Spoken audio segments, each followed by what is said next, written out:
ఈ రేవంత్ రెడ్డి పరిపాలన ప్రజాస్వామ్యం అంటేనే ఘోరంగా తయారైంది.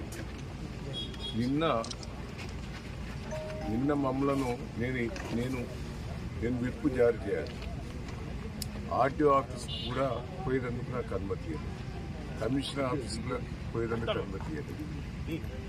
అదే అమెరికాకు సంబంధించిన సిటిజన్షిప్ ఉన్న ఝాన్సీ గారిని ఆర్టీఓ ఆఫీస్ పోయింది, కమిషనర్ ఆఫీస్ పోయింది, మున్సిపాలిటీలో వాళ్ళ దగ్గర కూడా పోయి ఒక్కొక్కరికి ₹1 ఇస్తాం, 2 కోట్లు ఇస్తాం అంటే మా వాళ్ళు ఎవరు కూడా అప్పుడు పోలేదు. భయభ్రాంతులు చేసింది.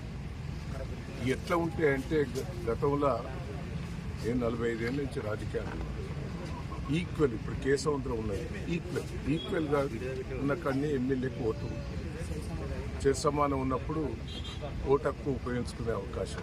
ఇక్కడ ప్రజలు తొర్రూరు పట్టణ ప్రజలు క్లియర్గా మాకు 9 ఇచ్చారు, వాళ్ళకి 7 ఇచ్చారు.